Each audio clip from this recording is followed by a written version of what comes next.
ಎಲ್ಲರಿಗೂ ನಮಸ್ಕಾರ. ನಾವಿರುವಂಥದ್ದು travel tax ಕಾರ್ಯಕ್ರಮದಲ್ಲಿ. ನಾನು ಭಾಗ್ಯ ದಿವಾಣ.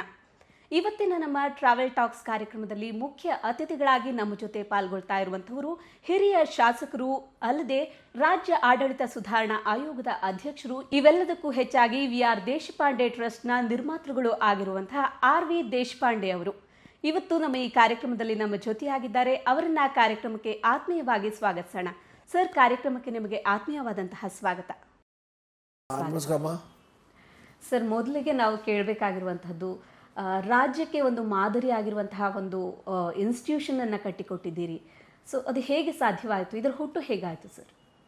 ಇದು ಹುಟ್ಟು ಹೇಗಾಯ್ತು ಅಂದರೆ, ಮುಖ್ಯವಾಗಿ ನಾನು ವಿದ್ಯಾಭ್ಯಾಸ ಮಾಡುವಾಗ ಹಳ್ಯಾಳದಲ್ಲಿ ಶಿವಾಜಿ ವಿದ್ಯಾಲಯ ಹೈಸ್ಕೂಲ್ ಇತ್ತು, ಪ್ರಾಥಮಿಕ ಶಾಲೆ ಇತ್ತು. ಆ ಸಮಯದಲ್ಲಿ ಮಕ್ಕಳು ಕಲಿತಿದ್ರು.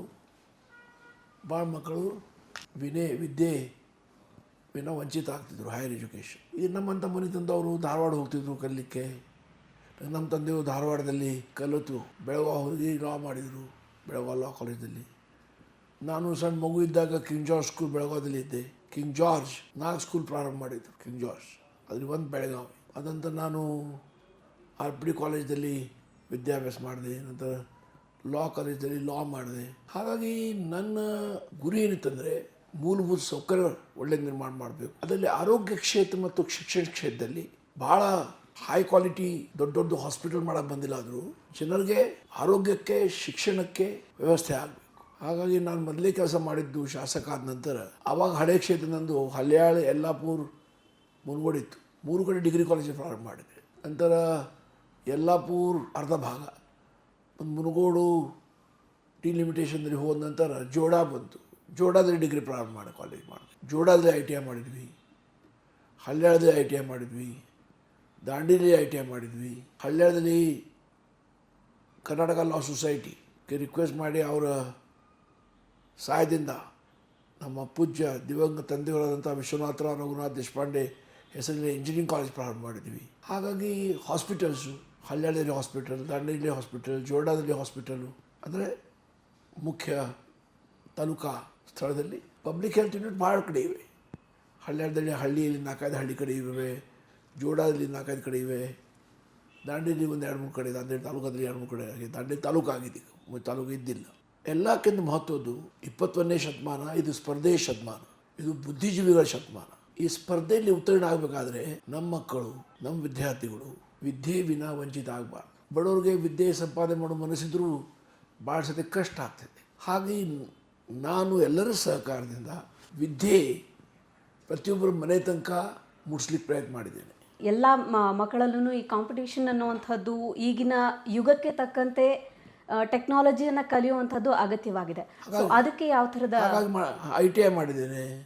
ಹಳ್ಯಾಳದಲ್ಲಿ ಅದೇ, ಜೋಡಾದಲ್ಲಿ ಅದೇ, ದಾಂಡೇಲಿಯಲ್ಲಿ ಅದೇ.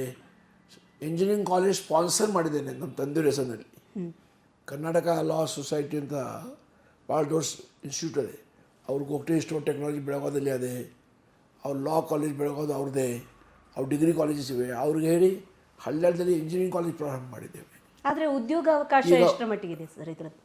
ಉದ್ಯೋಗಾವಕಾಶ ಅವ್ರು ಡಿಪೆಂಡ್ಸ್. ಇಂಜಿನಿಯರಿಂಗ್ ಆದ ನಂತರ ಉದ್ಯೋಗ ಸಿಗೋದು ಅದು ನನ್ನ ಕೈಯಲ್ಲಿ ಇಲ್ಲ. ನಾನು ನನ್ನ ಜೀವನದಲ್ಲಿ ಭಾಳ ಜನರಿಗೆ ಉದ್ಯೋಗ ಕೊಟ್ಟಿದ್ದೇನೆ. ಎಷ್ಟು ಸಾಧ್ಯ ಜನರ ಸಹಾಯ ಮಾಡಿದ್ದೇನೆ. ಹಲವಾರು ಜನ ಇವತ್ತು ಪರದೇಶದಲ್ಲಿ ನನ್ನ ಸಹಾಯ ಮಾಡಿ ಹುಡುಗರು ಕಲಿತಾ ಇದ್ದಾರೆ, ನೌಕರಿ ಮಾಡ್ತಾ ಇದ್ದಾರೆ. ಕರ್ನಾಟಕ ರಾಜ್ಯದಲ್ಲಿ, ಬೆಂಗಳೂರಲ್ಲಿ, ಬೇರೆ ರಾಜ್ಯದಲ್ಲಿ ಮಾಡ್ತಾ ಇದ್ದಾರೆ. ಅದು ಬೇರೆ ಪ್ರಶ್ನೆ. ಅದು ವ್ಯಕ್ತಿಗತವಾಗಿ ನಾನು ಇಂಡಸ್ಟ್ರೀಸ್ ಮಿನಿಸ್ಟರ್ ಇದ್ದೆ, ಕಾಂಟ್ಯಾಕ್ಟ್ಸ್ ಇದ್ದು, ಅದರ ಲಾಭ ಅವ್ರಿಗಾಯಿತು. ಆದರೆ ನೌಕರಿ ಕೊಡೋದು ನನ್ನ ಜಾಬ್ ಅಲ್ಲ, ನನ್ನ ಕೆಲಸ ಅಲ್ಲ. ಸಹಾಯ ಮಾಡೋದು, ಪ್ರಯತ್ನ ಮಾಡೋದು ನನ್ನ ರೆಸ್ಪಾನ್ಸಿಬಿಲಿಟಿ. ಹಾಗಾಗಿ ಒತ್ತು ಕೊಟ್ಟಿದ್ದು ಆರೋಗ್ಯ ಕ್ಷೇತ್ರಕ್ಕೆ, ಶಿಕ್ಷಣ ಕ್ಷೇತ್ರಕ್ಕೆ, ಮೂಲಭೂತ ಸೌಕರ್ಯ ಕಡೆ.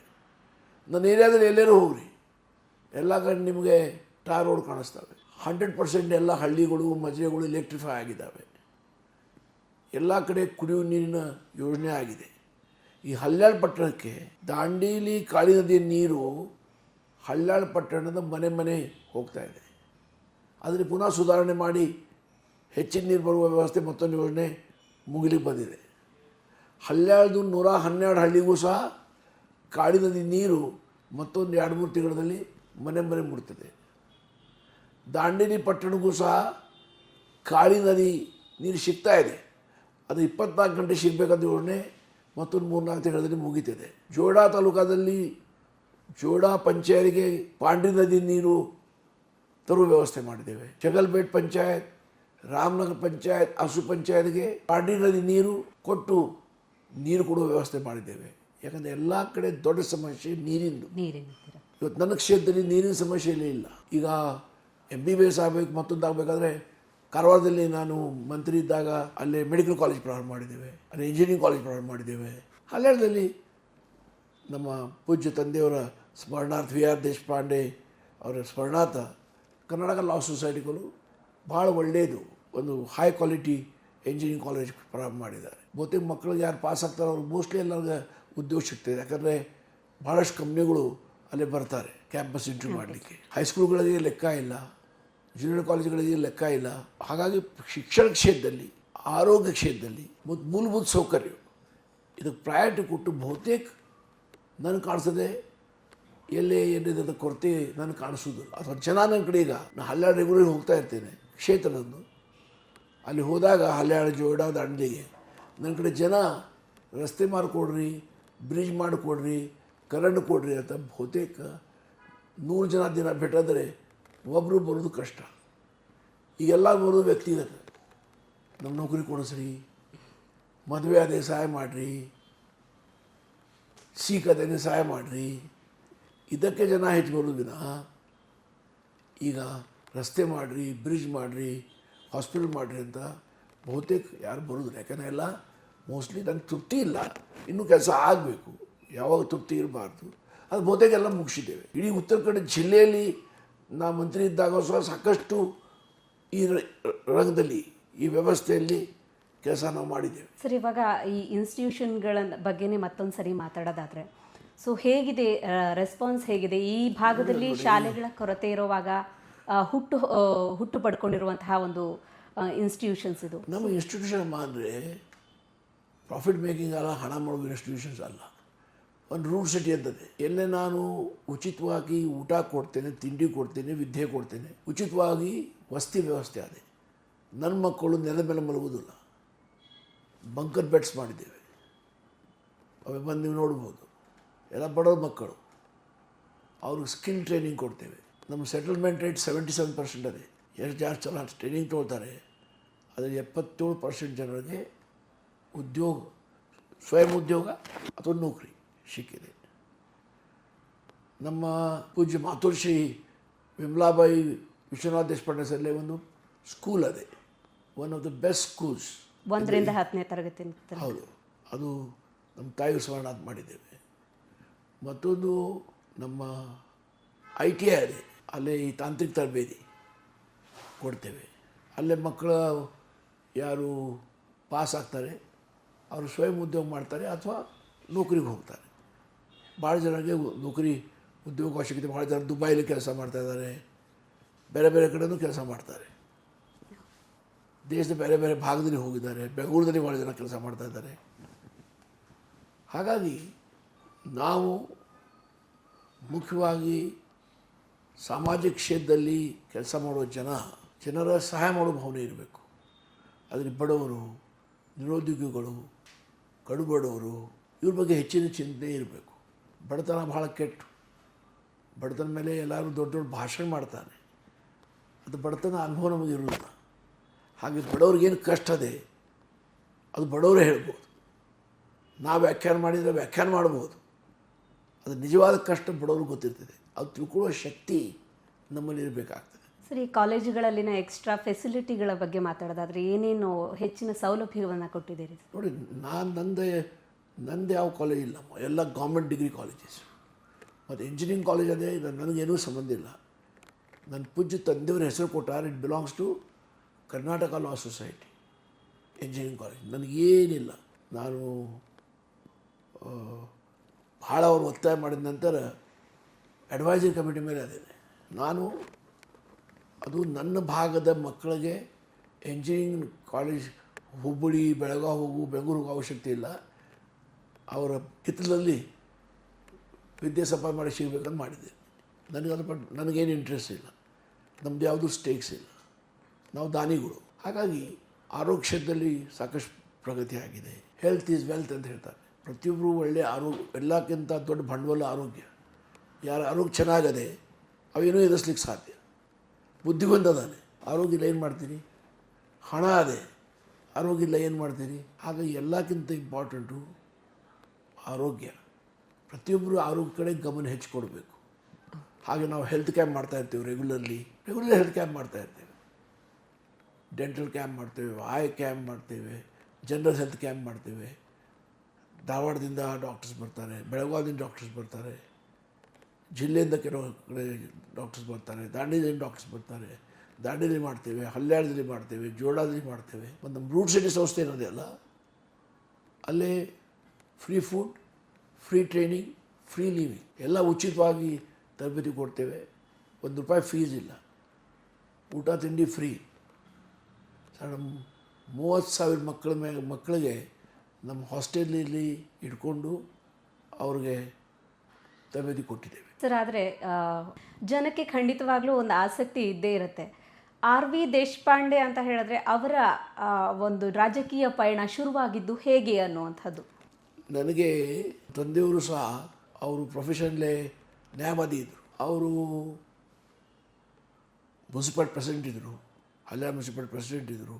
ಆವಾಗ ಜಿಲ್ಲಾ ಮಟ್ಟದಲ್ಲಿ ಒಂದು DLB ಸಂಸ್ಥೆ ಅಂತಿತ್ತು, ಅದರ ಮೆಂಬರ್ ಇದ್ದರು. ಹಾಗಾಗಿ ಅವರು ನಮ್ಮ ಹಲ್ಯಾಳ್ ತಾಲೂಕಾ ಬಿಟ್ಟು ಎಲ್ಲಿ ಹೊರಗೆ ರಾಜಕೀಯ ಮಾಡಲಿಕ್ಕೆ ಹೋಗಿಲ್ಲ. ಅದು ನನಗೆ ಉತ್ತೇಜನ ಕೊಟ್ಟರು. ನಾನು ದೇವಿ ತುಳಜಾಭವಾನಿ ಮಂಗೇಶ್ ಮಹಾಲಕ್ಷ್ಮಿ ಕೃಪೆಯಿಂದ, ತಾಯಿ ತಂದೆಯವರ ಆಶೀರ್ವಾದದಿಂದ ವಿಧಾನಸಭೆಗೆ 9 ಬಾರಿ ಹಲ್ಯಾಳ್ ಕ್ಷೇತ್ರದಿಂದ ಆರಿಸಿ ಬಂದಿದ್ದೇನೆ. ಇನ್ನೂ ಈ ವಿಧಾನಸಭೆ ಇತಿಹಾಸದಲ್ಲಿ 9 ಬಾರಿ ಯಾರೂ ಮಾಡಲಿಕ್ಕೆ ಆಗಿಲ್ಲ. ಇದು ನನ್ನ ದೊಡ್ಡ ಸ್ಥಾನ ಅಲ್ಲ, ಆ ಭಾಗದ ಜನರಿಗೆ ಆ ಶ್ರೇಯ ಹೋಗ್ತದೆ, ನಮ್ಮ ಜಿಲ್ಲೆ ಜನರಿಗೆ ಶ್ರೇಯ ಹೋಗ್ತದೆ. ಯಾರ ಜೊತೆ ನಾನು ಕೆಲಸ ಮಾಡಿದೆ? 8 ಮುಖ್ಯಮಂತ್ರಿ ಜೊತೆ ನಾನು ಕೆಲಸ ಮಾಡಿದ್ದೇನೆ. ರಾಮಕೃಷ್ಣ ಹೆಗಡೆಯಿಂದ ಪ್ರಾರಂಭ ಮಾಡಿ ಸಿದ್ದರಾಮಯ್ಯ ತನಕ 8 ಮುಖ್ಯಮಂತ್ರಿ ಜೊತೆ ಕೆಲಸ ಮಾಡಿದ್ದೇನೆ. ಬಂಗಾರಪ್ಪನವರು ದಿವಂಗತ ಮಾಜಿ ಮುಖ್ಯಮಂತ್ರಿಗಳು, ವೀರಪ್ಪ ಮೊಯ್ಲಿಯವರು ಮಾಜಿ ಮುಖ್ಯಮಂತ್ರಿಗಳು, ಮುಖ್ಯಮಂತ್ರಿ ಇದ್ದಾಗ ನಾನು ವಿರೋಧ ಪಕ್ಷ ನಾಯಕಿದ್ದೆ. ರಾಷ್ಟ್ರೀಯ ಕಾಂಗ್ರೆಸ್ಸಿನ ರಾಜ್ಯಾಧ್ಯಕ್ಷ ಇದ್ದೆ. ನಾನು ಶುರು ಮಾಡಿದ್ದು ಯೂತ್ ಕಾಂಗ್ರೆಸ್ ಅಧ್ಯಕ್ಷ ಹಲ್ಯಾಳ್ದು, ಬ್ಲಾಕ್ ಕಾಂಗ್ರೆಸ್ ಅಧ್ಯಕ್ಷ, ಜಿಲ್ಲಾ ಕಮಿಟಿ ಅಧ್ಯಕ್ಷ. ಹಾಗೆ ನನ್ನ ಕೆಲಸ ಏನು ಪ್ರಾರಂಭ ಆಗಿದೆ ಅದು ಗ್ರೌಂಡ್ ಲೆವೆಲ್ದಿಂದ ಪ್ರಾರಂಭ ಆಗಿದೆ. ಹಾಗಾಗಿ ನನಗೆ ಜನರ ಸಮಸ್ಯೆಗಳು ಏನು ಇದರ ಒಳ್ಳೆಯ ಪರಿಚಯ ಇದೆ. ಜನ ಬಂದು ಹೇಳೋಕ್ಕಿಂತ ನನಗೆ ಗೊತ್ತಾಗ್ತದೆ, ಯಾಕಂದ್ರೆ ನಾನು ಕಂಡೆ ನೋಡಿದ್ದೇನೆ. ನನಗೆ ಯಾವತ್ತೂ ದೇವಿ ಕೃಪೆಯಿಂದ ತೊಂದರೆ ಆಗಿಲ್ಲ. ಆದರೂ ಜನ ಕಷ್ಟ ತಿಳ್ಕೊಳ್ಳೋ ಶಕ್ತಿ ದೇವಿ ತುಳಜಾಭವಾನಿ ನನಗೆ ಕೊಟ್ಟಿದ್ದಾಳೆ. ಸರ್, ಈಗ ಮುಖ್ಯವಾಗಿ ನಾವು ಕೇಳಲೇಬೇಕಾಗಿರೋದೇನಂತ ಹೇಳಿದ್ರೆ, ಪ್ರವಾಸಿ ಪ್ರಪಂಚದಿಂದ ಇವಾಗ ಸಂದರ್ಶನ ಮಾಡ್ತಾ ಇದ್ದೀವಿ ಅಂದಮೇಲೆ ಅದಕ್ಕೆ ಸಂಬಂಧಿಸಿದಂತಹ ಪ್ರಶ್ನೆಗಳನ್ನು ಕೇಳಲೇಬೇಕಾಗುತ್ತೆ. ಕೇಳಬೇಕಲ್ಲ. ಸೊ ನೀವು 2013ರಿಂದ 2016 ತನಕ ಪ್ರವಾಸೋದ್ಯಮ ಸಚಿವರಾಗಿಯೂ ಕೆಲಸ ಮಾಡಿದ್ದೀರಿ. ಸೊ ಆಗಿನ ಅಭಿವೃದ್ಧಿ ಪರ ಕೆಲಸಗಳು ಏನೇನು ನಡೆದಿದೆ? ನಮ್ಮ ನಾ ಪ್ರವಾಸೋದ್ಯಮ ಮಂತ್ರಿ ಇದ್ದಾಗ ಆ ಸಮಯದಲ್ಲಿ ಬಹಳಷ್ಟು ಬಜೆಟ್ ನನಗೆ ಸಿಕ್ತು. ಮುಖ್ಯಮಂತ್ರಿಗಳ ಸಿದ್ದರಾಮಯ್ಯ ಮುಖ್ಯಮಂತ್ರಿ ಇದ್ದರು, ಅವ್ರ ಸಹಕಾರದಿಂದ ಮತ್ತು ನನ್ನ ಪ್ರಯತ್ನದಿಂದ. ಇಲ್ಲ, ಟೂರಿಸಮ್ಗೆ ಭಾಳ ಕಡಿಮೆ ಬಜೆಟು ಇದು ಇರಬಾರ್ದು. Tourism is a big industry. Tourism ಉದ್ಯೋಗ ಸೃಷ್ಟಿ ಮಾಡ್ತದೆ. ಮತ್ತು ಪ್ರತಿಯೊಬ್ಬರು ಇವತ್ತು ಒಬ್ಬ ರೈತಿರಲಿ, ಒಬ್ಬ ನಿಮ್ಮಂಥ ಕರೆಸ್ಪಾಂಡೆಂಟ್ ಇರಲಿ, ಯಾರು ಕೂಲಿ ಮಾಡೋವು ಇರಲಿ, ಯಾರು ಇಂಡಸ್ಟ್ರಿಯಲಿಸ್ಟ್ ಇರಲಿ, ಯಾರೋ ಬಿಸ್ನೆಸ್ಮನ್ ಇರಲಿ, ಮುಂಚೆ ಹಂಗಿಲ್ಲ. ಈಗ ಪ್ರತಿಯೊಬ್ಬರು ವರ್ಷಕ್ಕೆಲ್ಲರ 4 ದಿನ ಗಂಡ ಹೆಂಡತಿ ಮಕ್ಕಳು ತೊಗೊಂಡು ಹೋಗಬೇಕು ಬರಬೇಕಂತ ಹೋಗ್ತಾ ಇರ್ತಾರೆ. ಆವಾಗ ನಾನು ಮೊದಲೇದೇನು ಮಾಡಿದ್ದೆ ಅಂದರೆ ಟೂರಿಸಮ್ ಎಲ್ಲ ಕಡೆ ಬೆಳೆಸ್ಲಿಕ್ಕೆ ಪ್ರಯತ್ನ ಮಾಡ್ತೀನಿ ರಾಜ್ಯದಲ್ಲಿ. ಅದು ಮುಖ್ಯವಾಗಿ ಕರಾವಳಿಯಲ್ಲಿ Karwar beach development, Murudeshwar beach development, ಈ ಬೀಚ್ಗಳ ಅಭಿವೃದ್ಧಿ ಮಾಡಿದ್ವಿ. ಅದ ನಂತರ ರೋಡ್ಸು, ಟೂರಿಸಮ್ದಿಂದ ಟೂರಿಸಮ್ ಸ್ಪಾಟ್ ಹೋಗುವ ರೋಡ್ಗಳು. ಈಗ ನೀವು ಜೋಡ ಹಲ್ಯಾಳ್ ಬರ್ರಿ, ದಾಂಡೇಲಿ ಹೋಗ್ರಿ, ಎಷ್ಟು ಟೂರಿಸ್ಟ್ ಸ್ಪಾಟ್ಸ್ ಇವೆ, ಎಲ್ಲ ಕಡೆ ರಸ್ತೆ ಆಗಿದೆ. ಚಿಲ್ಲೆಯಲ್ಲೂ ಮಾಡಿದ್ದೇನೆ ಭಾಳಷ್ಟು ಕಡೆ. ಅದು ವಿವರ ನನ್ನ ಕಡೆ ಇವತ್ತಿಲ್ಲ. ಹಾಗಾಗಿ ಟೂರಿಸಮ್ ಬೆಳಲಿಕ್ಕೆ ಕಾರಣ ಏನು ಅನ್ನೋದಂದರೆ ಪ್ರವಾಸೋದ್ಯಮಿಗೆ ಹೆಚ್ಚಿನ ಒತ್ತು ನಾವು ಕೊಟ್ವಿ, ಪ್ರಚಾರ ಮಾಡಿದ್ವಿ ಅಂತ. ನಾನು ಕೈಗಾರಿಕೆ ಮಂತ್ರಿ ಇದ್ದಾಗ 2 ಗ್ಲೋಬಲ್ ಇನ್ವೆಸ್ಟ್ಮೆಂಟ್ ಮಾಡಿದೆ, ವಿಶ್ವ ಸಮ್ಮೇಳನ ಕೈಗಾರಿಕೆ ಮಾಲೀಕರದು. ಮತ್ತು ಟೂರಿಸಂ ಮಿನಿಸ್ಟರ್ ಇದ್ದಾಗ ವರ್ಲ್ಡ್ ಟೂರಿಸಂ ಮೀಟ್ ಮಾಡಿದೆ ಬೆಂಗಳೂರಲ್ಲಿ. ಭಾಳ ಜನ ಪ್ರವಾಸದಲ್ಲಿ ಇರುವ ಹುಡುಕಿದಾರರು ಇಲ್ಲಿ ಬಂದಿದ್ದರು, ಇಂಡಸ್ಟ್ರಿಯಲಿಸ್ಟ್. ಅವು ಭಾಳಷ್ಟು ಇನ್ವೆಸ್ಟ್ಮೆಂಟ್ ಬಂದು. ಈಗ ಕರಾವಳಿ ಉತ್ಸವ ಅವು ಪ್ರಾರಂಭ ಮಾಡಿದ್ವಿ. ನಮ್ಮ ಬನವಾಸಿಯಲ್ಲಿ ಹಂಪಿ ಉತ್ಸವ ಪ್ರಾರಂಭ ಮಾಡಿದ್ವಿ, ಟೂರಿಸಮ್ಗೆ ಉತ್ತೇಜನ ಕೊಡಲಿಕ್ಕೆ. ಏನಾಗ್ತದೆ, ಬಡವರಿರಲಿ, ಶ್ರೀಮಂತರಿರಲಿ, ಮಧ್ಯಮ ವರ್ಗದಿರಲಿ, ಪ್ರತಿಯೊಂದು ಕುಟುಂಬಕ್ಕೆ ಏನು ಸದಿಚ್ಛೆ ಇರ್ತದೆ. ನಾವು ಜೀವನದಿಂದ 4 ದಿನ ಎಲ್ಲ ಪ್ರವಾಸಕ್ಕೆ ಹೋಗಿ ಬರಬೇಕು, ನಾವು ಈ ಸಂಗೀತ, ಕಲೆ, ಕ್ರೀಡೆ ನೋಡಬೇಕು, ಭಾಗವಹಿಸಬೇಕು ಅಂತ. ಎಲ್ಲರೂ ವಹಿಸೋದಿಲ್ಲ, ಬಟ್ ಹೇಳ್ತೇನೆ. ಹಾಗೆ ಅವಕಾಶ ಮಾಡಿಕೊಡ್ಬೇಕಲ್ಲ. ಹಾಗಾಗಿ ಉತ್ತರ ಕನ್ನಡ ಜಿಲ್ಲೆಯಲ್ಲಿ ಎಲ್ಲ ಕಾರ್ಯಕ್ರಮ ಶುರು ಮಾಡಿ ಇದು ಪ್ರಾರಂಭ ಆಯಿತು. ಈಗ ನಮ್ಮ ಬನವಾಸಿ ಕದಂಬ ರಾಜಧಾನಿ, ಅದಕ್ಕೆ ವೈಭವ ಬಂತು. ಆ ದೇವಾಲಯದ ಜೀರ್ಣೋದ್ಧಾರ, ಅಲ್ಲಿ ಹಂಪಿ ಉತ್ಸವ, ಎಲ್ಲ ಕಡೆ ಜನ ಬರೋರು. ಹಾಗಾಗಿ ಮೂಲಭೂತ ಸೌಕರ್ಯ ನಿರ್ಮಾಣ ಮಾಡಿದ್ದು ಇದು ಮಾಡಲಿಕ್ಕೆ ಸಾಧ್ಯ ಆಗ್ತದೆ. ಆ ಪ್ರಯತ್ನ 100ಕ್ಕೆ 100 ಆಗ್ಯದಂತ ನಾನು ಹೇಳಲಿಕ್ಕೆ ಸಾಧ್ಯ ಇಲ್ಲ. ಯಾವಾಗಲೂ ಎಷ್ಟು ಕೆಲಸ ಮಾಡಿದರೂ ಕಡಿಮೆನೇ, ಎಷ್ಟು ಅಭಿವೃದ್ಧಿ ಮಾಡಿದರೂ ಕಡಿಮೆನೇ, ಎಷ್ಟು ಸಹಾಯ ಮಾಡಿದರೂ ಕಡಿಮೆನೇ. ಈ ಮೂಲ ಸೌಕರ್ಯಗಳ ಬಗ್ಗೆ ಮಾತಾಡ್ತಾ ಇದ್ದಾಗ ಇಂದಿಗೂ ಟೂರಿಸಂ ಸ್ಪಾಟ್ಗಳಲ್ಲಿ, ಪ್ರವಾಸಿ ತಾಣಗಳಲ್ಲಿ ಮೂಲ ಸೌಕರ್ಯಗಳ ಕೊರತೆ ಒಂದು ಎದ್ದು ಕಾಣ್ತಾ ಇದೆ. ಸಾಕಷ್ಟು ಇದರ ಬಗ್ಗೆ ಆರೋಪಗಳು ಕೇಳಿ ಬರ್ತಾನೆ ಇದೆ. ಸೊ ಇದ್ರ ಬಗ್ಗೆ ಏನನ್ಸುತ್ತೆ ಸರ್ ನಿಮಗೆ? ಹಿಂಗದೆ ಮೂಲಭೂತ ಸೌಕರ್ಯಗಳಿಗೆ ಪೂರ್ಣ ವಿರಾಮ ಇಲ್ಲ. ಮೂಲಭೂತ ಸೌಕರ್ಯ ಅಂದರೆ ಏನು? ಕರೆಂಟ್ ಇರಬೇಕು, ರಸ್ತೆ ಇರಬೇಕು, ನೀರು ಇರಬೇಕು, ಬ್ರಿಡ್ಜಿನ ಅವಶ್ಯಕತೆ ಬ್ರಿಡ್ಜ್ ಇರಬೇಕು. ಅಲ್ಲೇ ಜನ ಯಾರು ಬರ್ತಾರಲ್ಲ, ಈಗ ಜೋಗದಲ್ಲಿ ಸಾಕಷ್ಟು ಟೂರಿಸ್ಟು ರೂಮ್ಸ್ ಕಟ್ಟಿದ್ವಿ ನಾವು. ಜೋಗದಲ್ಲಿ, ಈ ಗೋಕರ್ಣದಲ್ಲಿ ಓಮ್ ಬೀಚ್ ಹೋಗೋ ರಸ್ತೆ ಏನಿತ್ತ, ನೀವು ಹೋಗ್ಲಿಕ್ಕೆ ಬರ್ತಿದ್ದಲ್ಲ. ಓಮ್ ಬೀಚ್ ತನಕ ರಸ್ತೆ ಇದೆ, ಹೋಗಿ ಬರಬೇಕಾದ್ರೆ ಇನ್ನೂ ರಸ್ತೆ ಇದೆ.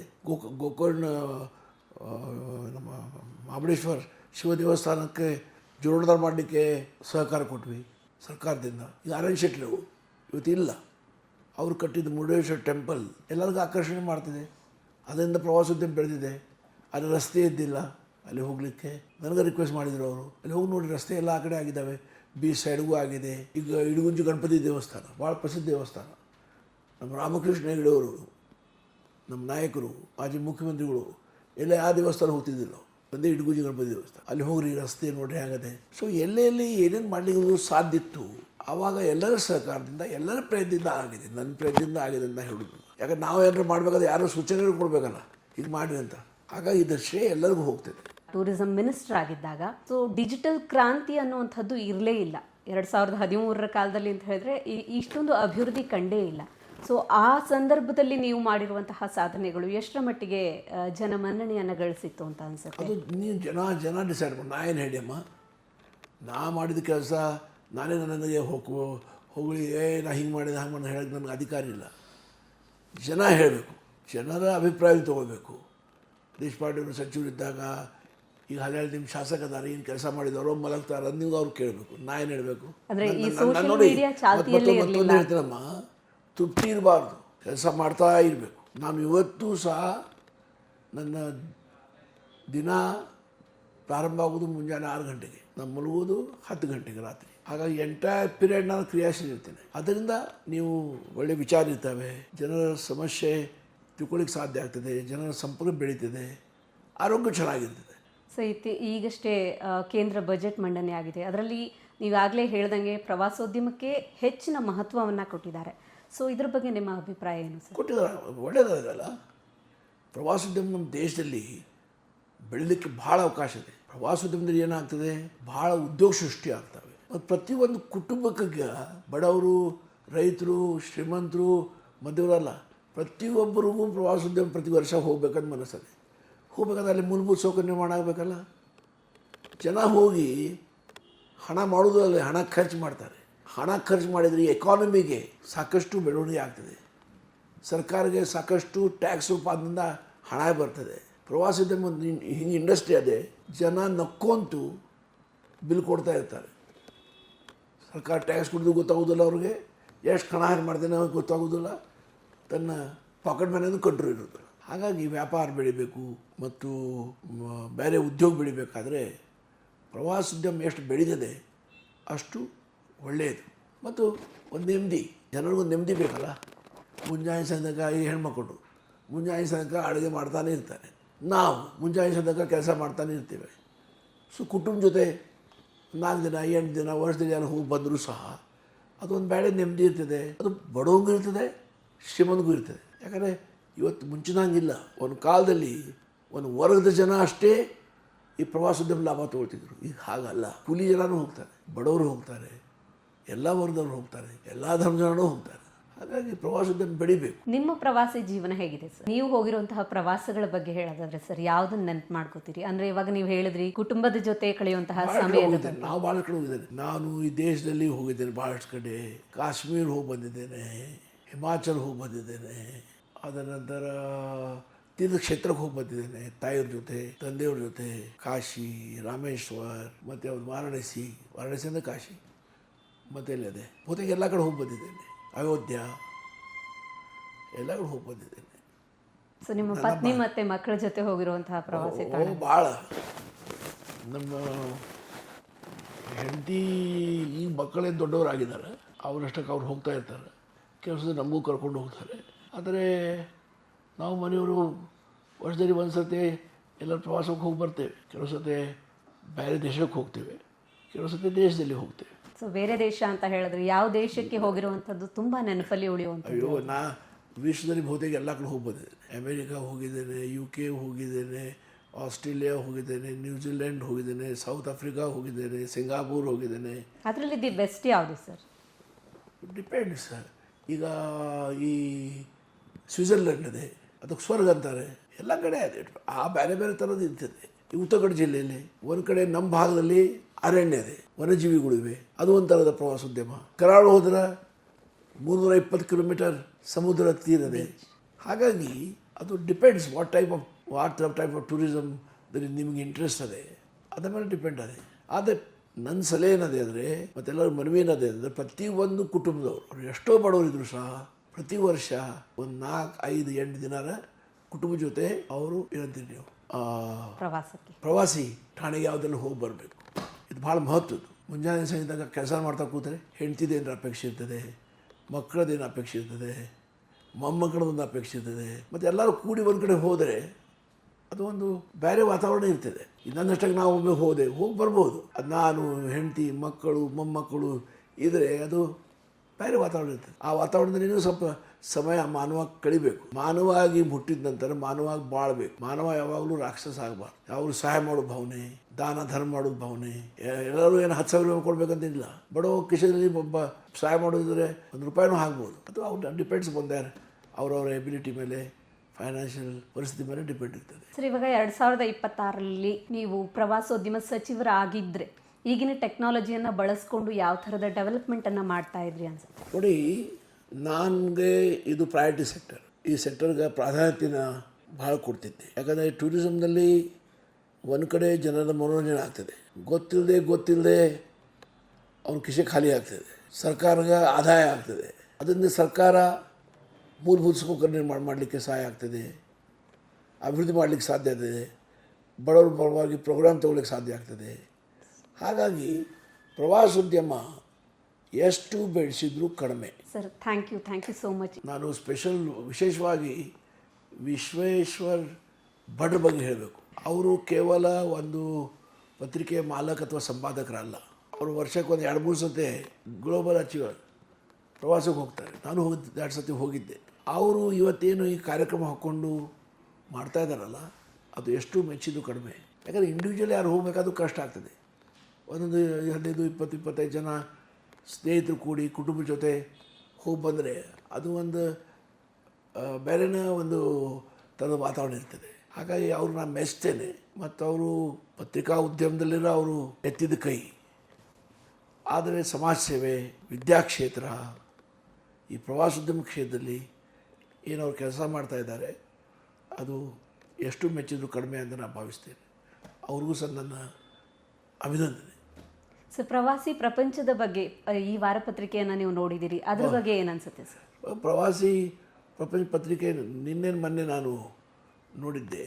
ಆ ಪತ್ರಿಕೆ ನಿಜವಾಗಿ ಹೇಳ್ತೇನೆ, ಇನ್ನೂ ಅದರ ಸರ್ಕ್ಯುಲೇಷನ್ ಒಂದಷ್ಟು ಹೆಚ್ಚಾಗಬೇಕು. ಯಾಕಂದರೆ ಅದು ಪ್ರತಿಯೊಂದು ಕಡೆ ಮುಟ್ಟಬೇಕು. ಅದರಿಂದ ಪ್ರವಾಸ ಠಾಣೆಗಳು ಎಲ್ಲ ಇವೆ, ಪ್ರವಾಸ ಪ್ರಪಂಚದಲ್ಲಿ ಇದರ ಯಾವ ಥರದ ಜೀವನ ಸುಖಮಯ ಆಗ್ತದೆ, ಎಲ್ಲೆಲ್ಲೇ ಪ್ರವಾಸ ಠಾಣೆಗಳು ಇವೆ, ಅದರ ಪರಿಚಯ ಜನರಿಗೆ ಅದು ಕೊಡ್ಲಿಕ್ಕೆ ಸಾಧ್ಯ ಇದೆ.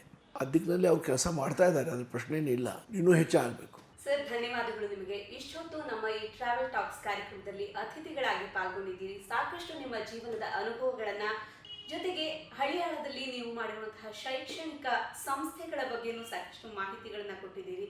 ಸೊ ತುಂಬ ಹೃದಯದ ಧನ್ಯವಾದಗಳು ಸರ್ ನಿಮಗೆ. ಸೊ ಇದಾಗಿತ್ತು ಇವತ್ತಿನ ಪ್ರವಾಸಿ ಪ್ರಪಂಚದ ಟ್ರಾವೆಲ್ ಟಾಕ್ಸ್. ಮುಂದಿನ ವಾರ ಇನ್ನೊಬ್ಬ ಅತಿಥಿಯೊಂದಿಗೆ ನಿಮ್ಮನ್ನ ಭೇಟಿ ಆಗ್ತೀನಿ. ಅಲ್ಲಿ ತನಕ ನಮಸ್ಕಾರ.